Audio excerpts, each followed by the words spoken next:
"She is not your daughter," my husband said. So I stopped paying for everything he needed. My name is Audrey, and I am 39 years old.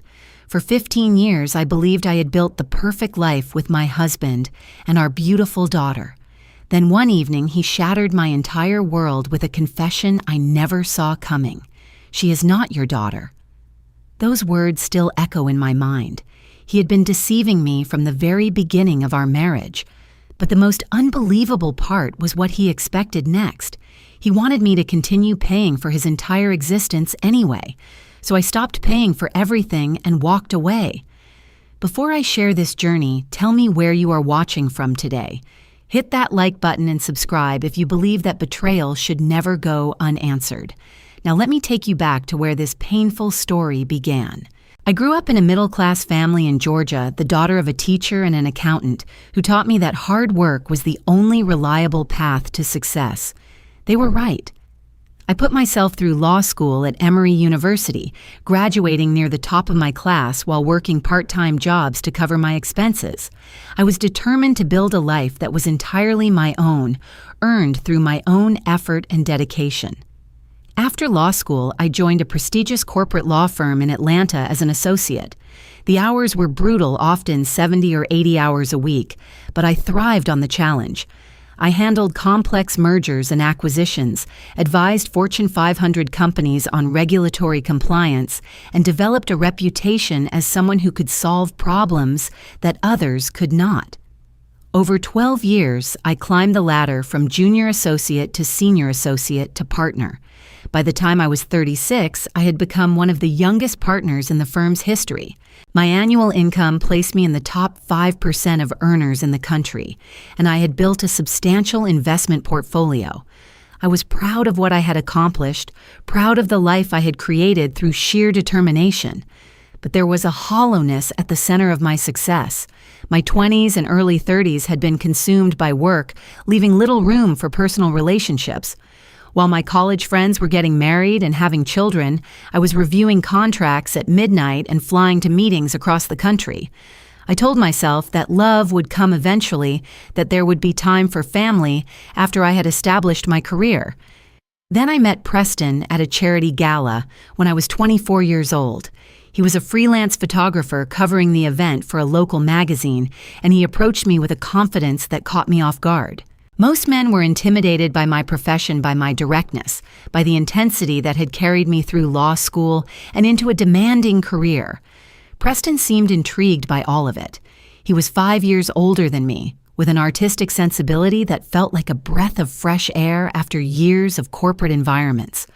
While other men talked about investments and career trajectories, Preston talked about light and shadow, about capturing fleeting moments of beauty, about seeing the world through a lens that revealed hidden truths. He made me feel like I was more than just a lawyer, more than just a professional success story. Our courtship was passionate and romantic. Preston planned surprise picnics in Piedmont Park, took me to underground jazz clubs I never knew existed, and photographed me in ways that made me feel beautiful for the first time in years. He listened when I talked about the pressures of my job, and he made me laugh in ways no one else could. We dated for 10 months before he proposed. The wedding was elegant and expensive, held at a resort on the Georgia coast with 200 guests, and every detail planned to perfection. I paid for the entire event, which Preston explained with charming self-deprecation. The photography business was unpredictable, he said. He was between major projects and waiting for his big break. Once his career took off, he would contribute his share and then some. I believed him because I wanted to believe. I was a successful attorney who had solved countless complex problems. Surely I could help my husband find his professional footing, and surely his artistic career would eventually flourish. Love required patience, and I had patience in abundance. 2 years after our wedding, I gave birth to our daughter Willow, or so I believed with every fiber of my being. The pregnancy had been difficult, complicated by gestational diabetes and preeclampsia that required early delivery. I underwent an emergency cesarean section under general anesthesia, waking hours later to find Preston holding a tiny bundle wrapped in a pink blanket. "Meet your daughter." he said, placing Willow in my arms. She was perfect. Wisps of brown hair, eyes that would later turn a striking shade of blue, a face that seemed to hold all the innocence in the world. I counted her fingers and toes, marveling at the miracle of her existence. In that moment, I made a silent vow. I would do anything for this child. I would protect her, provide for her love, her unconditionally, until my last breath. From that day forward, Willow became the center of my universe. I reduced my hours at the firm, turning down cases that would have required extensive travel, prioritizing my daughter over my career advancement. I hired the best nannies for when I had to work, researched the best schools, read every parenting book I could find. I was determined to be the mother my daughter deserved. Those early years with Willow were the happiest of my life. Her first smile, her first steps, her first words. I documented everything, filling albums with photographs and journals with memories. Preston took beautiful pictures of her, capturing moments that I treasure to this day. We seemed like the perfect family, and I believed we were. I had no idea that everything I cherished was built on a foundation of lies. As Willow grew from infant to toddler to young girl, the cracks in my marriage became increasingly difficult to ignore. My career continued its upward trajectory, while Preston's remained stubbornly stagnant, like a ship that never quite caught the wind. After 5 years of marriage, Preston was still working as a freelance photographer with sporadic clients and minimal income. His annual earnings fluctuated between $15,000 and $20,000, barely enough to cover his personal expenses. He always had explanations ready. The market was oversaturated. Clients did not appreciate true artistic vision. He needed better equipment to compete. The industry was shifting, and he needed time to adapt. I listened to his excuses and tried to be supportive. After all, creative careers were notoriously difficult. Success in the arts required persistence and patience. Preston was talented, I told myself. His breakthrough was just around the corner. In the meantime, I shouldered the entire financial burden of our family. The 4-bedroom house in the upscale suburb of Buckhead, the one with the manicured lawn and the swimming pool. I paid the mortgage, which ran nearly $5,000 a month. The BMW X5 that Preston drove to client meetings, claiming he needed a vehicle that projected success. I paid the lease and the insurance. My own Lexus sedan that I drove to the office. I paid for that, too. Then there was Willow's education. I enrolled her in one of the most prestigious private schools in Atlanta, where the children of business executives and old money families received a world-class education. The tuition was $30,000 per year, and I paid every penny without complaint. My daughter deserved the best opportunities I could provide. I also paid for our health insurance, a premium plan that covered our entire family. I paid for groceries, utilities, home maintenance, and household staff. I funded our annual vacations to beach resorts and mountain retreats. I covered restaurant meals and entertainment and all the little expenses that accumulate over time. Preston contributed approximately 5% of our household expenses, and even that estimate might be generous. But his spending habits were another matter entirely. Every year, Preston purchased a new camera body, each one costing several $1,000s. He accumulated lenses and lighting equipment and editing software, filling his home studio with gear that he rarely seemed to use. He attended photography workshops and conferences in cities across the country, claiming they were essential for networking and professional development. Each trip cost hundreds or thousands of dollars, and I paid for all of them. The credit cards were the worst. We had joint accounts that Preston used freely, and the balances crept up month after month. Equipment purchases, business dinners, subscription services. The charges accumulated until the statements made me wince. I paid them off, repeatedly accepting Preston's promises that he was investing in his future success. Meanwhile, my work life was becoming unsustainable. I was logging 60 hours a week at the firm, handling complex cases that demanded my full attention. I came home exhausted to a house that needed management, a daughter who needed supervision, and a husband who needed support. I cooked dinner because Preston claimed that meal preparation stressed him out. I helped Willow with homework because Preston said he did not understand the new teaching methods. I managed the household because Preston was too absorbed in his artistic vision to handle practical matters.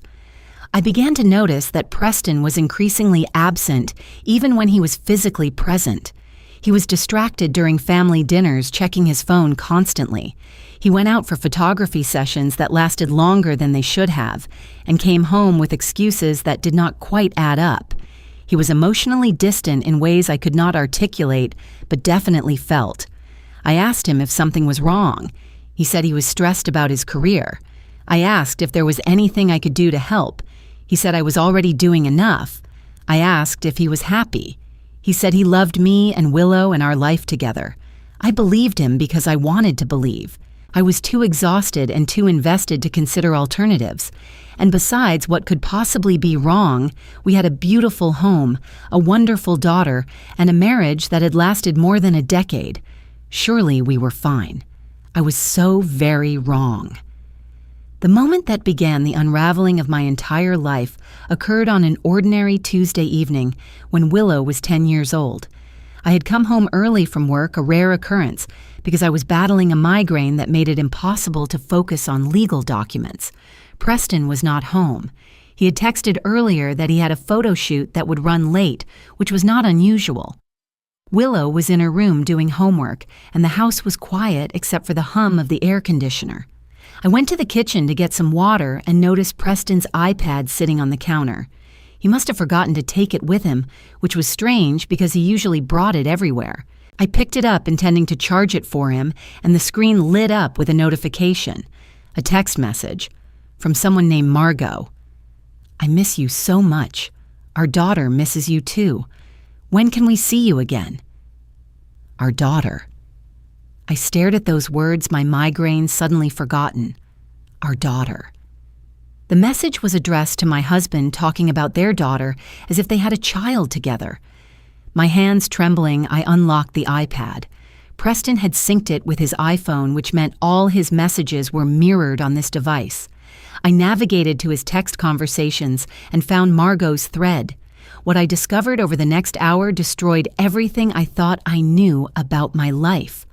The messages between Preston and Margot spanned years. They discussed their relationship, their plans for the future, their daughter. But the daughter they discussed was not some separate child I had never heard of. The daughter they discussed was Willow. She looked so beautiful at her dance recital. You should have seen her, just like her mother. I wish I could have been there. Send me pictures. I miss her so much. Soon, baby, soon we will all be together.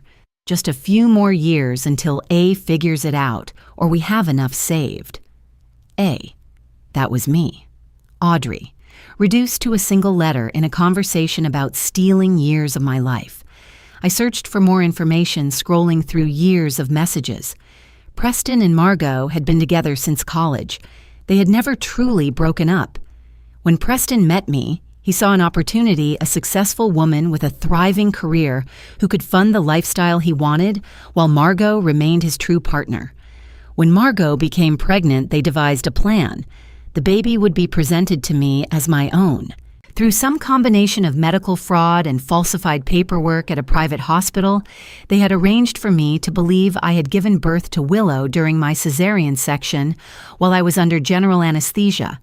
For 10 years, I had been raising another woman's child while that woman waited for Preston to eventually leave me. The next morning, while Preston was at another of his photography sessions and Willow was at school, I drove to a DNA testing facility on the outskirts of the city. I provided my own genetic sample and several strands of hair from Willow's brush. The technician promised expedited results within 7 days. Those 7 days were an exercise in psychological torture. I had to continue living in the same house as Preston, sleeping in the same bed, eating meals together as if nothing had changed. I helped Willow with her homework, watched movies with her on the couch, tucked her into bed at night, all while wondering if she was truly my daughter or the product of my husband's elaborate deception. I could not eat. I could barely sleep. I went through the motions at work, but my mind was consumed by what the test results might reveal. When the envelope finally arrived, I opened it alone in my car, parked in an empty lot where no one could see me fall apart. The paper confirmed what I already knew in my heart. 0% probability of biological relationship. Willow was not my daughter. She had never been my daughter. The child I had loved unconditionally for 10 years, the child I had sacrificed my career, advancement for the child I would have died for, had been placed in my arms as part of a scheme to exploit my success. I sat in that car for 2 hours crying until I had no tears left. Then I called my attorney and began planning my response. But first, I needed Preston to confirm everything. I needed to hear the truth from his own lips. 2 weeks later, when Willow was spending the day at a friend's house, I confronted my husband in our living room. The living room I had paid for in the house I had bought, surrounded by furniture purchased with my money. "I know about Margot," I said. "I know about Willow. I know everything." Preston's face went through several transformations. Surprise, then fear, then something that looked almost like resignation. "How long have you known?" he asked. "Long enough. I found your messages. I did the DNA test. I know Willow is not my biological daughter." For a moment, Preston said nothing. Then he sighed as if dealing with an inconvenience rather than the exposure of 15 years of lies. "Look, Audrey, this does not have to change anything." I stared at him in disbelief. "Willow is still your daughter in every way that matters," he continued. "You raised her. You love her. She loves you. The biology is just a technicality." A technicality. My voice was rising despite my effort to stay calm. "You let me believe I gave birth to another woman's child. You have been having an affair for our entire marriage. You've been using my money to support your mistress while I worked myself to exhaustion. And you call that a technicality." Preston actually looked annoyed. "You are being dramatic. Yes, I made some mistakes. But think about what you are proposing to throw away. Our family, our home, Willow's stability, all because your pride is hurt." This is not about pride. This is about 15 years of systematic deception. And what good does exposing it do? Willow does not need to know. Margot will stay out of the picture. We continue as we have been, and everyone stays comfortable. You keep working, I keep managing the household and my photography career, and Willow keeps her happy childhood. I understood then what Preston was really saying. He was not apologizing. He was not asking for forgiveness. He was negotiating. He wanted to maintain the status quo with me as the funding source and him as the beneficiary. And if I refuse, Preston's expression hardened. Then I tell Willow the truth. I tell her that you found out she is not your biological child and that you abandoned her. I make sure she knows that her mother chose pride over love. You would weaponize a 10-year-old girl against me. I would do whatever it takes to protect my daughter's well-being. And right now, her well-being depends on you continuing to provide for this family.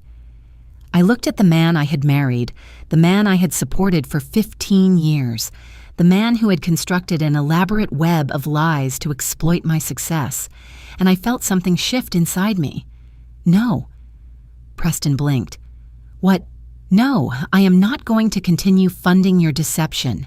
I am not going to be manipulated into silence. And you are not going to use Willow as leverage against me." "You do not have a choice," Preston said, his voice hardening. "Without me, you have nothing. No daughter, no family, just your career and your money. Is that really what you want?" I stood and walked toward the door, then paused. "Actually, Preston, you are the one without choices. I have already spoken with a lawyer. I have already documented everything. Your accounts, your spending, your messages with Margot, all of it." For the first time since I had confronted him, Preston looked genuinely frightened. "You have made a grave miscalculation," I said. "You thought you were married to your ATM. You forgot you were married to a lawyer, and now you are about to find out what that means." I walked out of the room, leaving Preston staring after me with growing panic in his eyes. The war had begun. The weeks following my confrontation with Preston were a precisely orchestrated campaign to dismantle the life he had built at my expense. I had actually consulted with an attorney 2 weeks before confronting Preston the moment I received those devastating DNA results. Her name was Catherine Webb, one of the most formidable divorce lawyers in Atlanta, specializing in high-asset cases involving complex financial entanglements and betrayal. Catherine reviewed my documentation with the thoroughness that had made her legendary in legal circles. The financial records showing that I had paid for 95% of all household expenses over 15 years. The text messages between Preston and Margot that I had screenshotted before he could delete them. The private investigator's report that detailed Preston's secret visits to Margot over the course of our marriage. The DNA test results that proved Willow was not my biological child. "You have an exceptionally strong case," Catherine told me during our second meeting. "Your husband committed fraud by deceiving you about the child's parentage. He used that deception to extract financial support under false pretenses, and his minimal contributions to the household make any claim for spousal support laughable." "What about Willow?" I asked. "He threatened to turn her against me." "Willow is 10 years old. Her preferences carry weight in custody determinations, and you have been her primary caregiver, her financial provider, and her mother in every meaningful sense for her entire life. Courts look at the totality of the parent-child relationship, not just biology." I began preparing my exit with military precision. First, I opened new bank accounts at a different institution accounts that only I could access. I redirected my salary to these new accounts, ensuring that Preston could no longer benefit from my income. I transferred my personal savings and investments, placing them beyond his reach. Then I began systematically cutting off Preston's access to my resources. His BMW went first. The lease was in my name, and I simply notified the dealership that I would no longer be making payments. 30 days later, a tow truck arrived to repossess the vehicle from our driveway. Preston came running out of the house in a panic, but there was nothing he could do. Next came the credit cards. I closed every joint account and reported the cards that Preston had opened without my knowledge as potentially fraudulent. His ability to spend my money evaporated overnight. I canceled his health insurance, removing him from the premium family plan that I had been paying for. I canceled his car insurance. I canceled his gym membership, his golf club dues, his streaming subscriptions, everything that he had taken for granted because I was the one paying. The studio space that Preston rented for his photography business was next. He had been leasing a loft downtown, supposedly to meet with clients and work on professional projects. I had been paying the rent for 3 years. I notified the landlord that I would no longer be covering the lease, and Preston received an eviction notice within 2 weeks. By the time I was finished, Preston had been stripped of every financial support that I had provided. He was left with only what he had earned himself, which amounted to almost nothing. But before I finalized the divorce filing, I needed to talk to Willow. Whatever else happened, she was the innocent victim in this nightmare. She deserved to understand what was happening in a way that protected her, while still respecting her intelligence. I took her to our favorite restaurant, a cozy Italian place near her school, where we had shared countless mother-daughter dinners over the years. We ordered her favorite pasta, and I took a deep breath. "Willow, honey, I need to talk to you about something important. Something about our family." She looked at me with those blue eyes that I loved so much, eyes that I now knew came from another woman. But biology had never mattered to my heart. She was my daughter in every way that counted. "Your father and I are going to be living separately for a while," I said carefully. "We are having some grown-up problems that we need to work out." "Are you getting divorced?" Willow asked, her voice small and scared. "We are working through some things, but I need you to know something, and this is the most important thing. I love you. I have always loved you. And no matter what happens between me and your father, that will never, ever change. Do you understand?" Willow's eyes filled with tears. "But why? Why are you and Daddy fighting?" I could not tell her everything. She was 10 years old, too young to understand the full scope of her father's betrayal, but I could tell her a version of the truth that she could process. "Sometimes adults make mistakes," I said, "and sometimes those mistakes hurt the people they love. Your father made some choices that hurt me very much, but none of this is your fault. None of this changes how much I love you. You are my daughter, Willow. You will always be my daughter. Nothing can change that." Willow fell into my arms, sobbing. I held her in that restaurant, stroking her hair, whispering reassurances. Whatever happened with the divorce, whatever legal battles lay ahead, my primary job was protecting this child. The child I had raised, the child I loved unconditionally, the child who called me Mom. "I want to stay with you," Willow whispered against my shoulder. "Please, Mommy, I want to stay with you." "We are going to figure this out together," I promised, "and no matter what, I am not leaving you." I filed for divorce the next morning. The petition requested sole custody of Willow division of assets according to actual contribution and no spousal support for Preston. I also moved forward with finding a new apartment near Willow's school, a 2-bedroom space that would become our fresh start. Within 2 weeks, Willow and I had moved out of the house I had paid for leaving Preston behind in a home he could not afford. Our new life was beginning. Without my income subsidizing his existence, Preston's carefully constructed life collapsed with stunning speed. The first casualty was transportation. His BMW was repossessed 30 days after I stopped making lease payments, leaving him without a vehicle. He tried to rent a car, but his credit had been destroyed by the closed accounts and reported fraud. He was reduced to using rideshare services, which he could barely afford with his minimal photography income. The house came next. Without my salary covering the mortgage, Preston could not make the payments. The bank initiated foreclosure proceedings within 3 months, and he received notice that he would need to vacate the property. The beautiful home in Buckhead, the one with the swimming pool and the manicured lawn, was slipping through his fingers because it had never really been his in the first place. His photography studio was gone, evicted for non-payment of rent. He had to sell off much of his expensive equipment just to cover his basic living expenses. The cameras and lenses that he had purchased with my money, the gear he claimed was essential to his artistic vision, went for a fraction of what I had paid for them. Preston called me repeatedly during these weeks, dozens of times a day. I did not answer. He left voicemails that ranged from pleading to angry to desperate. He showed up at my office demanding to see me and was escorted out by security. He waited outside Willow's school until I obtained a restraining order, keeping him 100 feet away from both of us.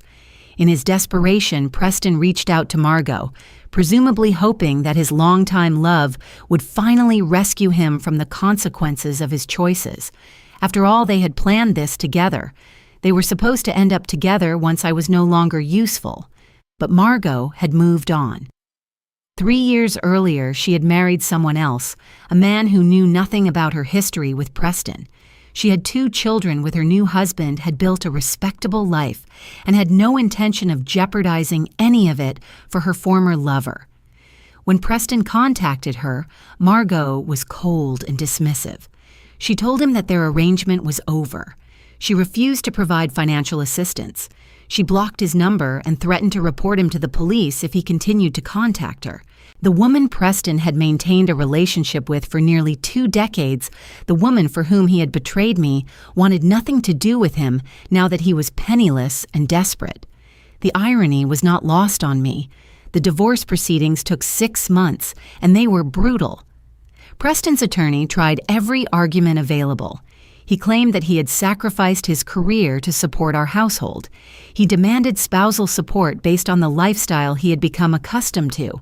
He argued that he deserved a substantial share of my assets because marriage was a partnership. Catherine demolished each argument methodically. She presented 15 years of financial records showing that Preston had contributed almost nothing to our household. His photography income had never exceeded $25,000 in any year, while I was earning well into the 6 figures. The household expenses I had covered totaled over $2 million over the course of our marriage. Preston's total contributions amounted to less than $100,000. She introduced evidence of Preston's deception, the text messages with Margot, the private investigator's report documenting his secret visits, the DNA test results proving that Willow was not my biological child. She painted a picture of a man who had systematically exploited his wife's success while maintaining a secret relationship with another woman. The judge was visibly disgusted by the evidence. In his ruling, he used the term marital fraud to describe Preston's conduct. He noted that Preston had entered the marriage under false pretenses and had maintained those false pretenses for 15 years, specifically to extract financial benefit. The final judgment gave me everything I had requested and more. I retained sole ownership of all assets I had purchased with my income. I was awarded full legal and physical custody of Willow, with Preston granted only supervised visitation if Willow consented. Preston received no spousal support whatsoever. The judge even suggested that criminal fraud charges might be warranted, though that would be a separate legal matter. Willow testified at a closed hearing, just her, the judge, and a child psychologist. She told them that she wanted to stay with me because I was her mother, the person who had always been there for her. She said she did not feel safe with her father because he had lied to everyone. She asked if she could just live with me and not have to see him for a while. The judge granted her request. After the hearing, Willow and I walked out of the courthouse into the bright Atlanta sunshine. I knelt down to her level and hugged her tightly. "I am so proud of you," I whispered. "Are we going to be okay, Mom?" she asked. "We are going to be better than okay, I promise." I meant every word. As for Preston, he left the courthouse with nothing. No wife, no daughter, no home, no assets, no career. The man who had spent 15 years exploiting my success was finally facing the full consequences of his choices. I heard through mutual acquaintances that he eventually moved back to Alabama to live with his elderly mother. He took a job at a retail store earning minimum wage. His photography equipment was sold off to pay debts. His reputation in Atlanta was destroyed. Margot continued to refuse any contact. The elaborate scheme that Preston had maintained for a decade and a half had finally collapsed, and he was left with nothing but the ruins of his own making. 2 years have passed since I discovered the truth about my marriage and my daughter. My life today is completely different from the exhausted, exploited existence I endured for 15 years. I still work as an attorney, but I have restructured my practice to prioritize what matters most. I no longer take cases that require extensive travel or 100-hour weeks. I have set clear boundaries with my firm, and they have respected those boundaries because my work speaks for itself. I was promoted to senior partner 6 months after the divorce was finalized, a recognition of my contributions that came with a significant increase in both compensation and flexibility. Willow and I moved into a new house shortly after the divorce was final. It is smaller than the Buckhead Mansion, a charming 4-bedroom in a quiet neighborhood with a beautiful garden in the backyard. The space feels more like home than the other house ever did, perhaps, because it is truly ours, purchased with my money for our future together. Willow is 12 now, navigating the challenges of middle school with a resilience that fills me with pride. The revelation about her parentage was traumatic, and we spent months in family therapy working through the pain and confusion. But she has emerged stronger, more self-aware, more certain of her own worth. She calls me Mom without hesitation or qualification. She knows the biological truth now explained in age-appropriate terms by her therapist and by me. But she has made it clear that biology does not define our relationship. I am her mother because I raised her, loved her, protected her. I am her mother because I chose to be every single day for her entire life. Willow has decided not to pursue any relationship with Margot, at least for now. Perhaps someday she will be curious about the woman who gave birth to her. But right now, she says she has the only mother she needs. Those words heal wounds I did not know I still carried. Our relationship is stronger than it has ever been. We've developed new traditions that belong just to us. Friday nights are movie nights with popcorn and blankets and debates about which film to watch. Sundays are cooking days where we experiment with new recipes and make glorious messes in the kitchen. We talk more openly now, sharing our feelings and fears without the shadow of deception that once hung over our home. I have also started giving back to the community in ways I never had time for during my marriage. I volunteer with organizations that support children in difficult family situations. I mentor young women pursuing careers in law. I serve on the board of a nonprofit that provides legal assistance to domestic violence survivors. These activities give my life meaning beyond professional success. 18 months after my divorce was finalized, I met Theodore at a legal conference in Washington, D.C.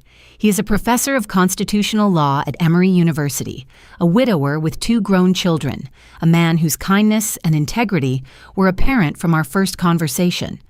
Our courtship has been slow and deliberate. After everything I experienced with Preston, I was in no hurry to trust again. But Theodore has been patient. He respects my boundaries. He asks questions and actually listens to the answers. He treats Willow with warmth and genuine interest, always seeking her input before making plans that involve her. When I told Theodore the full story of my marriage and divorce, he did not judge me for being deceived. He expressed admiration for how I had handled the situation, for the strength I had shown in protecting both myself and Willow. He said he was honored that I trusted him with something so painful. We are now discussing a future together, though we are taking things slowly. Theodore has proposed, and I have said yes, but we have agreed to a long engagement. Willow's well-being comes first, and we want to ensure that she is completely comfortable with the new family structure before making permanent changes. Willow has given her enthusiastic blessing. She likes Theodore, trusts him, and appreciates that he treats her as an important person whose opinions matter. When I asked her how she would feel about Theodore becoming her stepfather, she smiled and said, "I think he would be lucky to have us." She is absolutely right. As for Preston, his life continues its downward trajectory. He works a minimum wage job in Alabama, living in his mother's basement. His photography career is completely dead. Margot remains completely out of contact. He has made a few attempts to reach out to Willow, sending letters that she has chosen not to read. Perhaps someday she will want to know her biological father. But that decision is hers alone to make, and I will support whatever she chooses. Looking back on everything from the charity gala where I met Preston, to the devastating discovery, to the life I have rebuilt from the ashes, I have learned lessons that will stay with me forever. First, love cannot be bought with money. For 15 years, I provided everything for Preston, believing that my financial support demonstrated my commitment to our marriage. But he never loved me. He loved what I could provide. People who value you only for your resources will drain you dry and move on when something better comes along. Real love is measured in presence, in effort, in the countless small choices to show up for someone day after day. Second family is not defined by biology. Willow and I share no genetic material, but she is my daughter in every way that matters. I chose to love her from the moment she was placed in my arms, and I have chosen to love her every day since. That choice, renewed daily, is what makes us family. Blood creates relatives. Love creates family. Third, always protect yourself financially in relationships. I trusted Preston completely, giving him access to my accounts, putting him on my credit cards, assuming that marriage meant shared resources. That trust was exploited ruthlessly. Now I understand that financial transparency does not mean financial vulnerability. You can love someone completely while still maintaining appropriate boundaries and protections. I sit in my garden now, watching the roses bloom, feeling more at peace than I have in years. Willow is inside doing homework, occasionally looking out the window to wave at me. Theodore is coming over for dinner later, bringing the wine and dessert. My life is not perfect, but it is honest. It is real. It is mine. If you are watching this and you are trapped in a relationship where you give everything while receiving nothing, where your contributions are exploited rather than appreciated, I want you to know that there is another way. You deserve a partner who values you for who you are, not what you provide. You deserve someone who contributes, who supports, who shows up. Do not settle for being someone's funding source. Now I want to hear from you. Have you ever discovered a devastating truth about someone you trusted completely? How did you find the strength to walk away and rebuild your life?